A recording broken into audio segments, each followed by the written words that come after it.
Épître de Paul aux Galates, chapitre 2. Puis, 14 ans plus tard, je montai de nouveau à Jérusalem avec Barnabas et pris Tite avec moi aussi. Et j'y montai par révélation et leur communiquai cet évangile lequel je prêche parmi les gentils. Mais séparément à ceux qui avaient bonne réputation, de peur qu'en quelque sorte je ne cours ou n'ai couru en vain. Mais d'ailleurs, Tite, qui était avec moi, bien que grec, ne fut pas forcé à être circoncis, et cela parce que de faux frères subrepticement introduits, qui s'étaient glissés pour épier notre liberté, laquelle nous avons en Christ Jésus, pour qu'ils puissent nous amener à la servitude, auquel nous n'avons pas cédé par soumission, non, pas même une heure, afin que la vérité de l'Évangile puisse continuer avec vous. Mais de ce qui semblait être quelque chose, quel qu'ils en aient été, cela ne m'est pas important. Dieu ne fait pas de distinction de personne, car ceux qui semblaient être quelque chose, à cette conférence ne m'ont rien apporté de plus.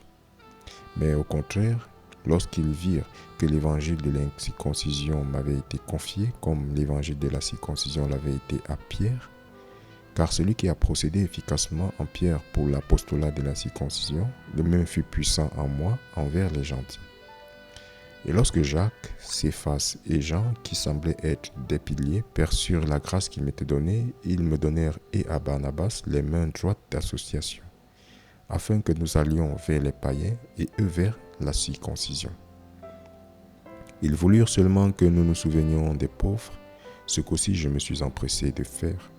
Mais lorsque Pierre vint à Antioche, je lui tins tête face à face, parce qu'il devait être repris. Car avant que certains envoyés par Jacques arrivent, il mangeait avec les gentils. Mais lorsque ceux-là furent venus, il se retira et se sépara d'eux, craignant ce qui était de la circoncision. Et les autres juifs se dissimulèrent de même avec lui, à tel point que Barnabas aussi fut entraîné par leur dissimulation. Mais lorsque je vis qu'il ne marchait pas droitement selon la vérité de l'Évangile, j'ai dit à Pierre devant eux tous, « Si toi, étant juif, tu vis suivant la manière des gentils, et non pas comme font les juifs, pourquoi forces-tu les gentils à vivre comme font les juifs? Nous qui sommes juifs de nature et non pécheurs d'entre les gentils, sachant qu'un homme n'est pas justifié par les œuvres de la loi, mais par la foi de Jésus-Christ, nous avons, dis-je, cru en Jésus-Christ, afin que nous puissions être justifiés par la foi de Christ et non par les œuvres de la loi. Car par les œuvres de la loi, nulle chair ne sera justifiée. Mais si, tandis que nous cherchons à être justifiés par Christ, nous-mêmes aussi sommes trouvés pécheurs, Christ est-il donc le ministre du péché? Dieu nous en garde. Car si je bâtis de nouveau les choses que j'ai détruites, je fais de moi un transgresseur. Car moi, par l'intermédiaire de la loi, suis mort à la loi, afin que je puisse vivre à Dieu. Je suis crucifié avec Christ, néanmoins je vis, cependant pas moi, mais Christ vit en moi.